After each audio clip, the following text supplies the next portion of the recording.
On the third night, even the Alpha King was begging for silence. Sophie Walker had been crying for almost an hour, her small voice worn thin with exhaustion, while her brother Eli sat on the floor outside the nursery with a pillow hugged to his chest and his jaw clenched like he could somehow outlast the night.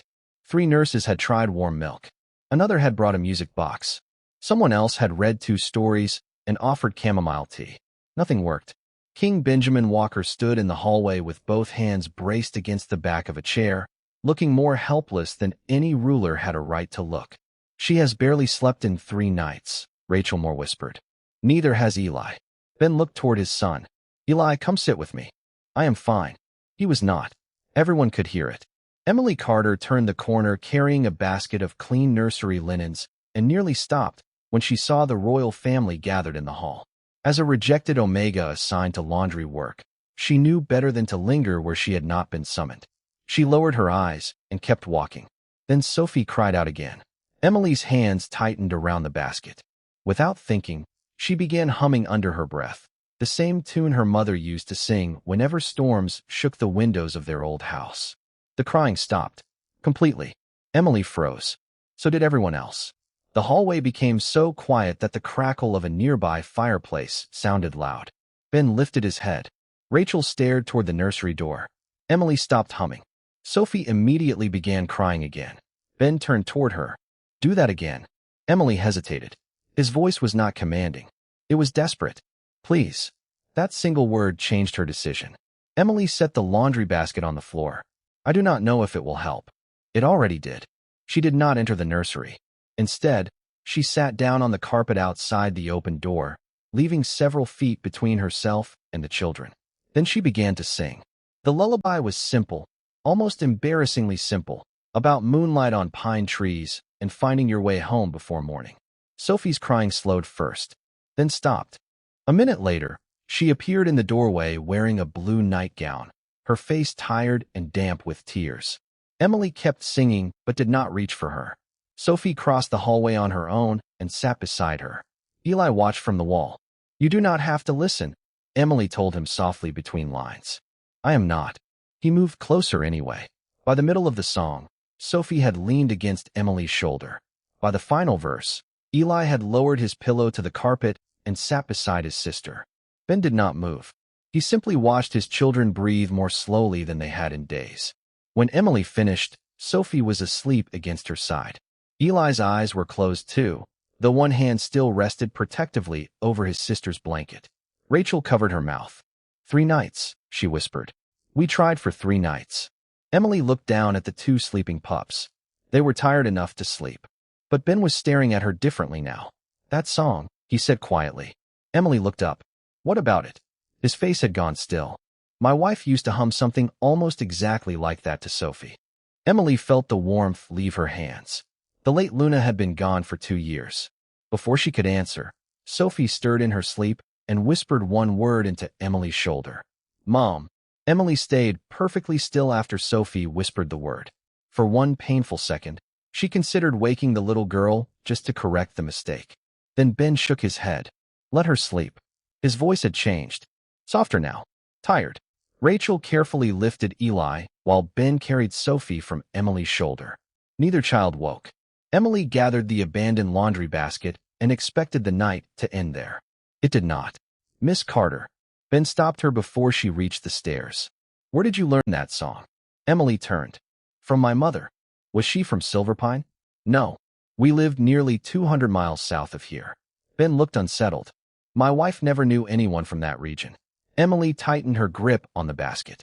"Then maybe the melodies only sound similar." "Maybe." But he did not sound convinced.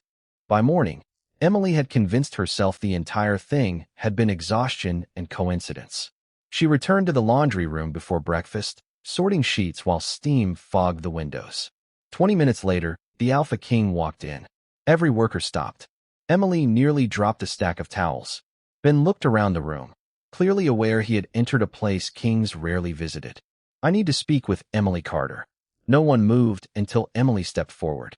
"You already found me." One corner of his mouth almost lifted. "I noticed." He waited until they stood near the open service hallway before continuing. "The children slept until 7. Emily felt relief before she could stop it. That is good. It is the longest Sophie has slept in weeks. There was the new information. Not 3 difficult nights. Weeks. Emily looked at him more carefully. Then this did not start 3 nights ago. Ben's expression closed slightly. No, what happened 3 nights ago? He hesitated. The anniversary of their mother's death. Emily understood at once. They knew. We did not discuss it. That does not mean they forgot. Ben looked toward the courtyard windows. I thought keeping the day ordinary would help.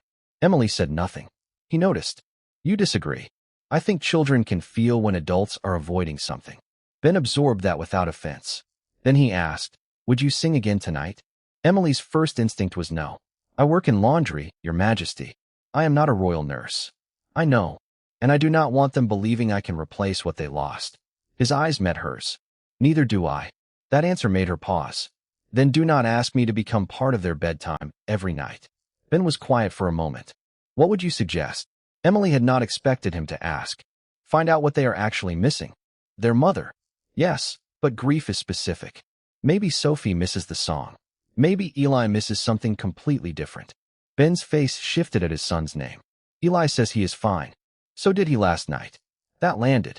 Before Ben could answer, small footsteps sounded behind them.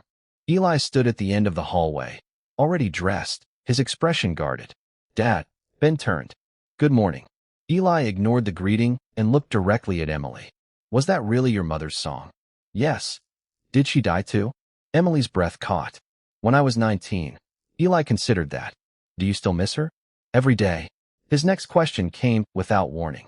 Then why does Dad act like we should not miss ours? Ben went completely still. Emily looked from the boy to his father and understood that the lullaby had not solved anything. It had only opened the first door. Eli's question stayed in the hallway long after he stopped speaking. Ben looked at his son as if the 8-year-old had reached into a locked room and turned on the light. I never wanted you to stop missing her, he said. Eli's face tightened. Then why did you take everything away? Emily looked at Ben. He went pale. What do you mean? Eli glanced toward the stairs. Mom's pictures. Her music box. Sophie's fox. My compass. Ben closed his eyes for a moment. Emily understood before he answered. He had removed the objects, hoping to remove the pain attached to them. I thought seeing those things was making it harder, he said. Eli's voice dropped. It was harder when they disappeared. Ben did not defend himself. That mattered. Where are they? Emily asked gently. He looked at her, then toward his son. Stored upstairs. Eli's eyes flashed. You still have them? Yes. All of them. I think so. The boy turned away. For a second, Emily expected him to leave. Instead, he asked, can we have them back? Ben's answer came quickly. Yes. But Emily saw hesitation underneath it. Not unwillingness. Fear. Bringing those memories back meant admitting that silence had not protected anyone. An hour later, Ben stood outside a narrow storage room at the end of the west wing with Emily several feet behind him. You do not have to come in, she said. I know. He opened the door anyway. Dust floated through pale morning light. Boxes lined the walls, each labeled in neat handwriting. Ben found one marked family room. He stared at it for several seconds before lifting the lid. On top rested a knitted orange fox with one crooked ear. Beneath it lay a brass compass, a stack of recipe cards, 2 framed photographs, and a small wooden music box. Ben picked up the fox first. His thumb moved over the stitching. She made this while pregnant with Sophie. His voice softened. It took her 3 months because she hated sewing. Emily smiled. Then it must have been important. Everything she did for them was. He looked toward the doorway. I thought if they stopped seeing her things, the house would stop feeling empty. Emily chose her words carefully. Did it? Ben shook his head. No, they carried the box downstairs together. Sophie noticed the fox immediately. She ran across the nursery and stopped so suddenly that Rachel almost bumped into her. Foxy. Ben knelt and held it out. Sophie took the toy with both hands, pressed it to her chest, and began crying. Ben looked alarmed, but Emily shook her head. Let her. Sophie cried quietly for less than a minute, then buried her face in the fox's crooked ear. I thought you threw her away. Ben's expression broke. Never. Eli had not moved. He was staring at the compass. Ben picked it up. Your mother gave this to you when you turned 6. Eli did not take it. You hid it. I did. Why? Because I was wrong. That answer stopped the room. Eli looked at him. You are the king. Kings can still be wrong. After a long pause, Eli took the compass. Then his anger finally surfaced. Why did you take her away twice? Ben went completely still. Sophie looked up from the fox. Emily felt the room tighten around the question. Ben sat down on the floor instead of answering from above his son. I thought I was helping. You were not. I know that now. Eli's chin trembled, but he held the compass tightly. I did not want to forget her. Ben's voice dropped. Neither did I. That evening, the music box sat unopened on the nursery table. No lullaby played. No one asked Emily to sing. Instead, Sophie held her fox. Eli kept the compass beside his pillow, and Ben sat between their beds. For the first time, the silence did not feel empty. Then Sophie looked at her father and asked, Can you tell us something funny about Mom? Ben blinked. Emily saw fear cross his face again, but this time he did not retreat from it. Yes, he said. I can. Ben looked from Sophie to Eli, then toward Emily as if he needed permission to open a door he had kept shut for 2 years. Emily did not speak. She only gave him the same quiet patience she had given the children. Ben drew in a breath. Your mother once tried to bake an apple pie for the harvest dinner. Sophie's eyes widened. Mom could bake? Eli asked. Ben almost smiled. No, that was the problem. Sophie giggled before the story had even begun. Ben continued. She forgot the cinnamon, doubled the salt, and somehow burned only one side. Eli leaned forward. How do you burn one side? I still do not know. Did you eat it? Sophie asked. Every bite. Why? Ben looked at them. Because she looked very proud. Sophie laughed, and then Eli did too. The sound filled the nursery in a way Emily had never heard before. They were laughing about their mother. Not around the loss. Not in spite of it. With it. Ben's shoulders slowly lowered. She blamed the oven for 3 years, he added. Eli wiped at his eyes, still smiling. That sounds like her. The sentence changed the room. Ben looked at his son. You remember that? Eli nodded. She blamed the oven when the cookies were flat too. Sophie hugged the knitted fox. Tell another. Ben hesitated less this time. He told them about the morning their mother wore 2 different boots to a council breakfast and refused to change because she said nobody important should be looking at her feet. Sophie laughed so hard she fell sideways onto her pillow.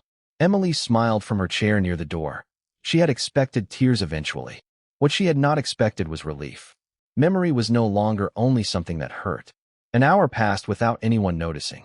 No lullaby. No music box. Just stories. When Rachel came to check on them, both children were still awake but calm. Bedtime, Ben said. Eli frowned. One more. Ben glanced at the clock. 1. Sophie pointed at Emily. Your turn. Emily blinked. My turn. Tell us something about your mom. The request caught her off guard. She could have refused. Instead, she sat a little closer. My mother used to sing while doing dishes. Sophie smiled. The song. Sometimes. Was she good? Eli asked. Emily considered it. She believed she was. Ben laughed quietly. That sounds familiar. Emily looked at him and smiled before she could stop herself. She also hid cookies in a flour tin because she thought I never checked there. Did you? Eli asked. Every time. Sophie looked delighted. Did you tell her? Never. Why? Emily's voice softened. Because I think she liked believing she was surprising me. For a moment, Emily felt the old ache of missing her mother, but it did not swallow the room. Sophie reached across the space and placed the crooked fox in Emily's lap for 1 second, then took it back. A small gesture. Enough. Ben noticed. Later, after the children were tucked into bed, Emily stood to leave. Eli's voice stopped her. Wait. She turned. What is it? He looked at Ben, then at her. Dad told stories, but he did not say what he misses most. Ben went still. Emily did not rescue him. Sophie opened sleepy eyes. What do you miss most, Dad? Ben looked at the 2 children, then down at his hands. Her laugh, he said at last. The words were barely above a whisper. I miss hearing it from another room and knowing exactly where she was. Silence followed, but this time it was not uncomfortable. Eli studied his father. Do you cry about her? Ben's expression changed. There it was. The question behind all the others. Sometimes. Eli shook his head. I never see you. Ben looked away. Emily understood before he spoke. He had shared memories tonight, but not grief. Not really. I thought you needed me to be strong, he said. Eli's answer came quickly. Maybe we needed you to be sad with us. Ben looked back at his son, and Emily knew the next part of their healing would be harder than any lullaby. Ben did not answer Eli right away. The room stayed quiet enough for Emily to hear the soft ticking of the clock on the nursery shelf.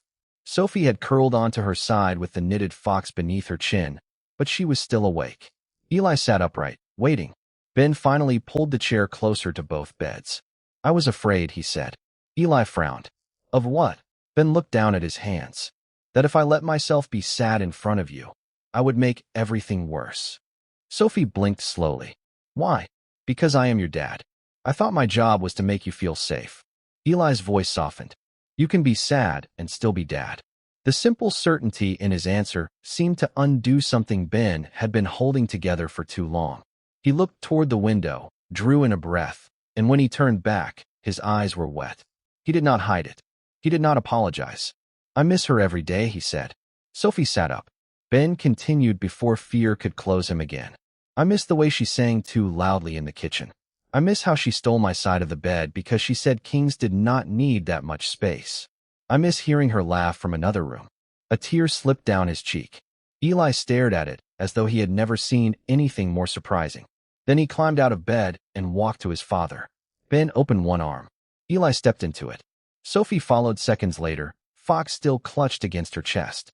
Ben held both children, and this time no one in the room tried to fix anything. Emily stayed by the door. The moment belonged to them. After a while, Sophie whispered, "I thought you did not miss her anymore."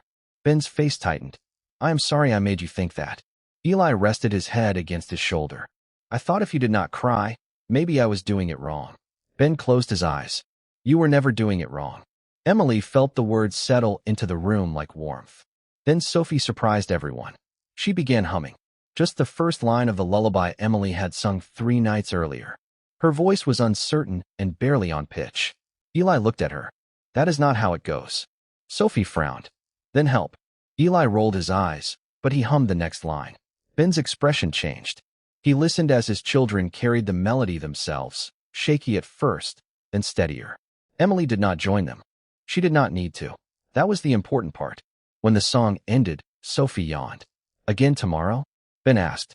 Sophie shook her head sleepily. "Maybe." Eli smiled. "Maybe stories instead." The children were asleep within 20 minutes. No crying. No music box. No one had asked Emily to sing.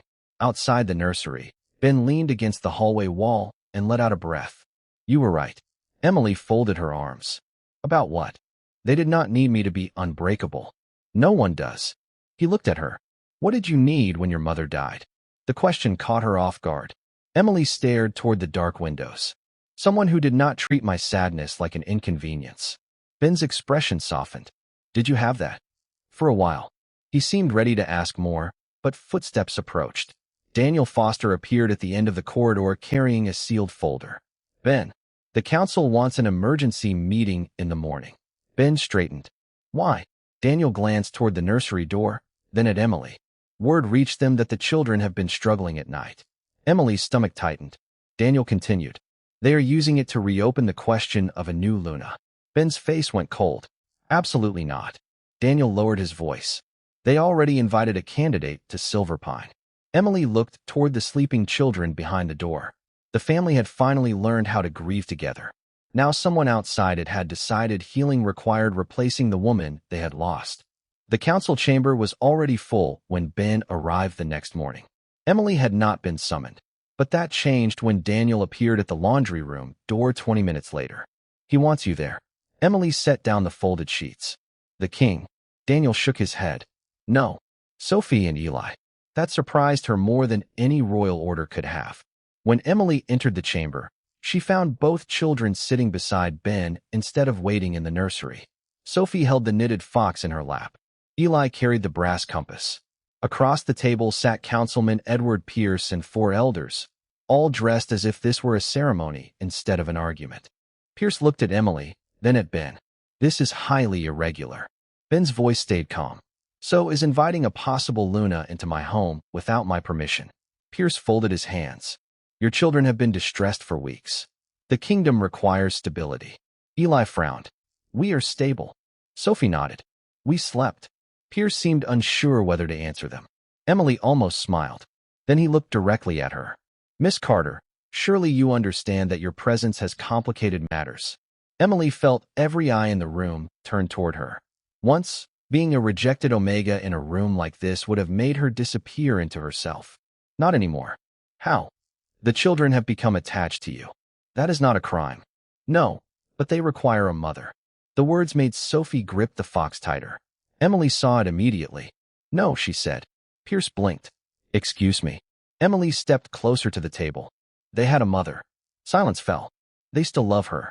I am not replacing her, and I am not trying to. Pierce's expression cooled. Children need consistency. Then give them consistency. Do not give them a stranger and call it healing. Ben looked at Emily, but he did not interrupt. Pierce turned toward him. Your Majesty, grief has made this household vulnerable. A new Luna could restore order. Ben's jaw tightened. Emily spoke before his anger could take the conversation somewhere else. May I say something to the children? Ben nodded. She turned toward Sophie and Eli. Loving someone new does not erase someone you lost. Sophie looked up. Emily continued. You do not have to stop loving your mother to care about me, Rachel, your grandmother, or anyone else who becomes important to you. Eli's eyes narrowed thoughtfully. So if Dad ever loves someone, that does not mean he forgot Mom? Ben went very still. Emily looked at him, then back at Eli. No, it means his heart learned how to carry more than one kind of love. Sophie seemed relieved. Pierce did not. This is exactly the concern. Miss Carter is already influencing the royal children in deeply personal matters. Ben finally stood. She is answering questions the rest of us were too afraid to let them ask. The room went quiet. He turned to Pierce. There will be no forced courtship. No replacement mother. No Luna candidate presented to my children as a solution. Pierce's face hardened. The candidate is already traveling here. Daniel spoke from the wall. She arrives this afternoon. Emily felt something shift inside her. Another woman was being brought into this situation without knowing what she was walking into. Does she know why she was invited? Emily asked. Pierce hesitated. That was answer enough. Ben's expression changed. Then the first thing we do is tell her the truth. The meeting ended shortly after, but outside the chamber Sophie caught Emily's hand. You are still coming tonight, right? Emily looked at her. Do you want me to sing? Sophie shook her head. No, Eli answered for both of them. We know the song now. Emily felt unexpected pride, followed immediately by something colder. If the children no longer needed her at bedtime, then the reason she had entered this family's life was already disappearing. Ben seemed to read part of that thought on her face. Emily, she gave him a small smile. They are getting better. Because of you. She shook her head. Because they are learning how to do it without me. That evening, Emily made a decision she had not expected to make so soon. She asked Rachel to remove her from nursery duty after the weekend. Emily expected her decision to feel clean. It did not. By Sunday night, Rachel had already reassigned the nursery schedule, and Emily stood outside the children's door with the strange ache of someone watching a bridge disappear after safely crossing it. Inside, Sophie was under the covers with the knitted fox tucked beneath one arm. Eli sat at the foot of his bed, holding the brass compass. Ben was there too, reading a story in a voice that still sounded slightly uncomfortable with tenderness. No one asked Emily to sing. That had been the plan. It still hurt. You were standing in the hallway. Eli called without looking up. Emily stepped inside. I thought you were listening to the story. I was. Then how did you know? You breathe louder when you are nervous. Sophie giggled. Ben looked over the book at Emily. Apparently none of us have privacy anymore. Emily smiled and sat near the door. When the story ended, Sophie looked at her. We are doing the song ourselves tonight. I know. You can listen. Emily nodded. I would like that. Sophie began first, soft and uncertain. Eli joined on the second line. Ben came in on the third, completely off key. Sophie stopped singing. Dad, what? That was terrible. I am king. I can sing however I want. Eli laughed. That is not how music works. They started again. This time Ben tried harder. Emily listened from the doorway as the three of them carried the lullaby without her. The sound was imperfect, warm, and whole. When the final note faded, Sophie yawned. Eli placed the compass beside his pillow. Neither child cried. Neither asked Emily to stay. Rachel had been right. They were ready. Emily should have felt proud. She did. That was not the only thing she felt. Ben walked her into the hallway after the children fell asleep. Rachel told me. Emily looked ahead. About the transfer? Yes. It is the right time. For them. His answer made her stop. Ben faced her. Is it the right time for you? Emily folded her arms. I came into their lives because they needed help sleeping. They do not need that anymore. That is not what I asked. Before she could answer, footsteps approached from the far end of the corridor. Daniel appeared with a woman beside him, tall, composed, and visibly uncomfortable in formal traveling clothes. Ben, this is Lady Caroline Reed. The noblewoman looked at Emily first, then at Ben. I was told I was invited to discuss a possible royal courtship. Ben's expression tightened. Caroline gave a tired smile. Judging by everyone's faces, I was not told the whole story. Emily felt sympathy before jealousy had a chance to appear. Ben gestured toward the sitting room. Then you deserve the truth. 20 minutes later, Caroline knew everything. The children's grief. The council's plan. Emily's role. Ben's refusal. Caroline listened without interruption, then looked at Pierce's sealed invitation in her hand. So they brought me here to solve a family I have never met. Ben nodded. I am sorry. Caroline surprised all of them by laughing softly. Good. Because I did not travel 3 days to become medicine. Emily liked her immediately. Caroline left the room soon after, promising to confront the council herself in the morning. Ben watched the door close. That could have gone worse. Much worse. Emily turned to leave. He stopped her with one question. When you are no longer needed here, where do you want to be? The words followed her all the way back to the laundry wing. For months, being useful had been the safest way Emily knew to belong anywhere. Now the children were healing. Ben was learning to stand beside them. And even the woman meant to replace a missing Luna had refused the role. For the first time, Emily had nothing left to fix. And that meant the next choice would have to be about what she wanted. For the next 4 days, Emily stayed away from the nursery after sunset. She returned to the laundry wing, folded linens, repaired torn pillowcases, and told herself the quiet was exactly what she had wanted. The children were sleeping. Ben was spending every evening with them. No one needed rescuing. That should have made everything simple. It did not. On the second morning, Sophie found Emily near the linen shelves and handed her a badly folded paper flower. This is not because I need you, she said seriously. Emily stared at her. What is it for? Because I like you. Then Sophie walked away before Emily could answer. On the third day, Eli appeared with a library book tucked beneath one arm. Dad says I can pick the bedtime story tonight. That sounds dangerous. I chose one with no singing. Emily laughed. Very thoughtful. Eli hesitated. You can still come if you want. There it was again. Not need.